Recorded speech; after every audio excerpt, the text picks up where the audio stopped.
नमस्कार दोस्तों। चर्चा चल रही है वास्तु के बारे में। और पिछले वीडियो में वास्तु के कुछ बेसिक्स आपको बताए थे। अब हम बिल्कुल बेसिक सी बात कर रहे हैं। और आज हम जानते हैं कि ये घर के जो आपने सुना होगा ईशान कोण और अग्नि कोण, ये कोण क्या होते हैं।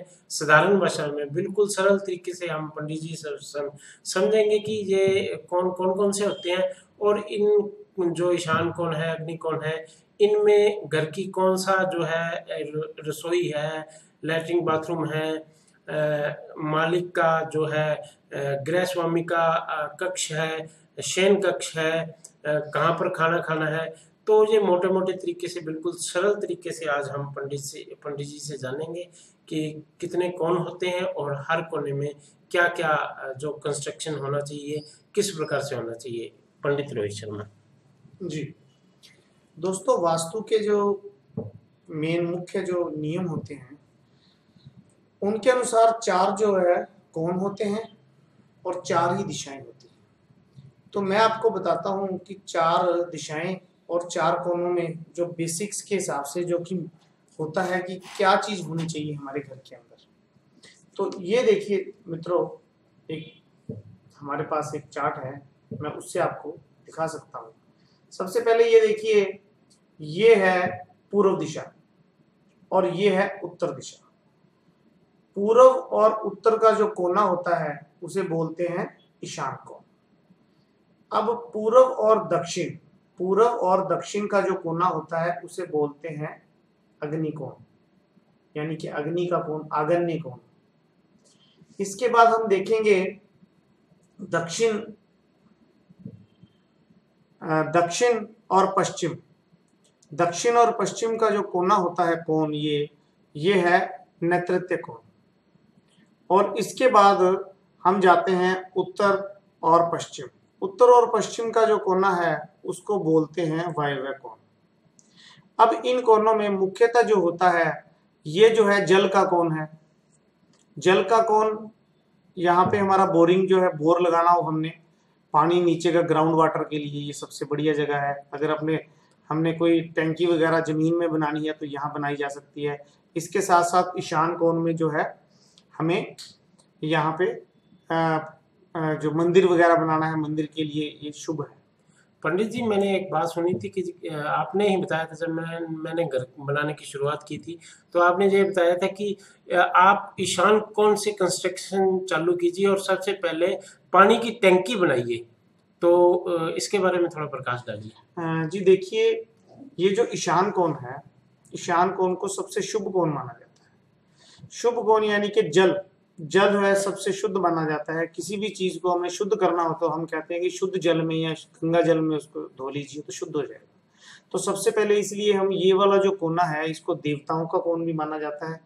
देवताओं से जो शुरुआत की जाती है वो शुरुआत जो है हमेशा अच्छी रहती है और शुभ होती है, और जो हमारे पूरा कंस्ट्रक्शन है उसमें कोई विघ्न नहीं आता। इसलिए हम ये बात आपने बताई थी कि कंस्ट्रक्शन में बिल्कुल कोई विघ्न नहीं आएगा। और वैसा ही हुआ कि मुझे पता ही नहीं चला कि मकान कब बन गया।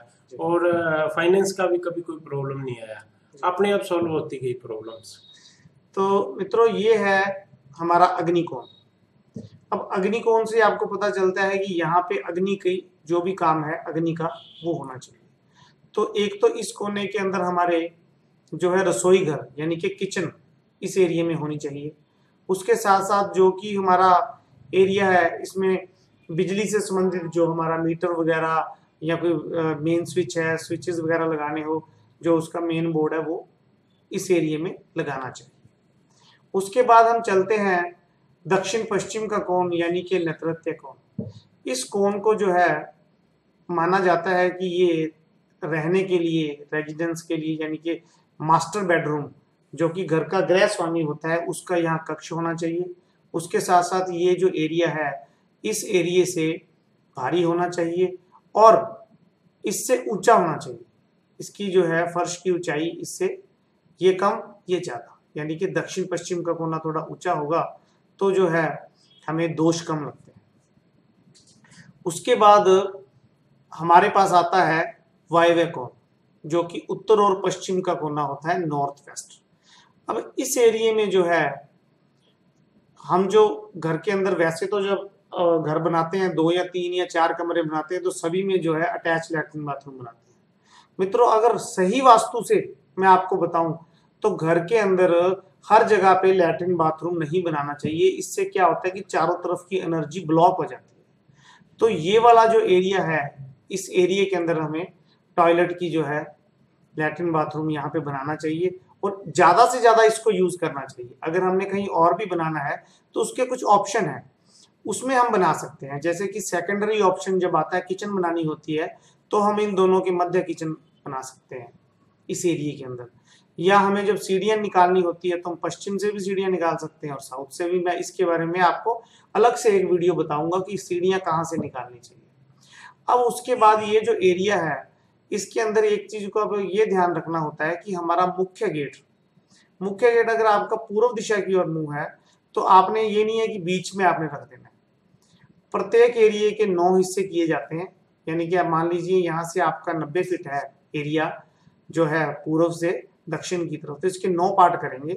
9 पार्ट यानी कि 9 फीट के एक पार्ट हुआ। तो उसके हिसाब से मैं आपको बताऊंगा कि कौन से एरिया में आपको गेट रखना शुभ होता है। इसी प्रकार से सभी एरियाओं का जो है मुख्य द्वार अलग अलग होता है। सबसे मुख्य जो बात होती है, इन सभी के अंदर एक ये भी हमारा जो मुख्य एरिया है, इस एरिया को बोलते हैं ब्रह्म स्थान। ये जो ब्रह्म स्थान है यानी कि ये भी एक भगवान का स्थान है। इस स्थान को हमेशा खाली छोड़ना चाहिए। इसमें सबसे ज्यादा घर की जो है ऊर्जा जो है वर्तुल के अंदर जो है ऊर्जा प्रवाहित होती है। अगर ये डिस्टर्ब हुआ यानी कि हमारा सेंटर डिस्टर्ब हुआ तो आप कितना भी वास्तु अच्छे से कर लीजिए, कितने भी यंत्र लगा लीजिए, सब के सब आपके निष्फल जाएंगे। और अगर हमने ब्रह्म स्थान को ठीक कर लिया तो पूरा घर ठीक हो जाता है। आपने देखा होगा पुराने समय के अंदर जो है घर के अंदर जो सेंटर होता था बीच का, तो उसके अंदर तुलसी होती थी। तो तुलसी का पौधा जो है पॉजिटिव एनर्जी भी देता है और उसको शुद्ध रखने के लिए हम क्या करते थे कि उसके अंदर तुलसी का पौधा लगाते थे ताकि कोई अशुद्ध चीज ना जाए, कोई नाली ना यहाँ से निकाली जाए, कोई आसपास में घूम के भी जाएंगे तो दूर से जाएंगे, ब्रह्म स्थान के ऊपर से हम नहीं चल के जाएंगे। तो ये जो है पुरानी जो चीजें होती थी बनाई हुई, वो लॉजिकली ठीक होती थी। अब उसका जो है कुछ लोगों को वो समझते हैं कि ये पाखंड था जी, आडंबर है, ये ऐसे कुछ होता नहीं है। लेकिन अगर आप साइंस के साथ जोड़ के उसको देखेंगे तो हर चीज का जो है इफेक्ट है। और वास्तु भी बहुत बड़ी साइंस है और आज का तो ये युग है, वास्तु का युग है। तो आपने जब भी घर बनाना हो तो हमसे संपर्क करें। और उसके साथ साथ अगर आपका घर बना हुआ है और गलत दिशा में बना हुआ है तो भी हमसे संपर्क करें। हम उसका जो है निवारण आपको बताएंगे और बिना तोड़फोड़ के निवारण बताएंगे। तो पंडित जी, बिना तोड़फोड़ के कैसे निवारण हो जाता है? देखिए, अब जो है वास्तु की बहुत सी पद्धतियां आ गई हैं। पहले तो जो था भारतीय वास्तु को ही लोग जानते थे। अब वास्तु के अंदर जैसे कि feng shui vastu, Chinese vastu या पायरा वास्तु, ये वास्तु आ गए हैं। इनसे क्या होता है कि इनके अंदर जो है बहुत से यंत्र बने हुए हैं। जैसे हमारे यंत्र थे कि ओम का यंत्र है, गणेश जी का यंत्र है, या जो श्री यंत्र है, या सर्वार्थ सिद्धि यंत्र है, या दिशा शुद्धि यंत्र है। उसी प्रकार से चाइनीज यंत्र भी आ गए हैं जो कि बहुत प्रभावी होते हैं और बहुत ही सटीक उनका जो है रिजल्ट मिलता है। तो उन एरियाओं में जो एरिया आपके गलत बने हुए हैं, हम उनमें कुछ यंत्र लगाते हैं, कुछ उसका कलर्स इफेक्ट देते हैं और कुछ उसके अंदर हम जैसे कि आज के समय में जो पिरामिड्स चल रहे हैं तो पिरामिड्स का जो है श्रृंखला लगाते हैं। कहीं पे पिरामिड्स की लड़ी लगानी पड़ती है, कहीं पे पिरामिड्स दबाने पड़ते हैं। कुछ धातु के होते हैं, कुछ प्लास्टिक के होते हैं, कुछ अन्य धातु के होते हैं।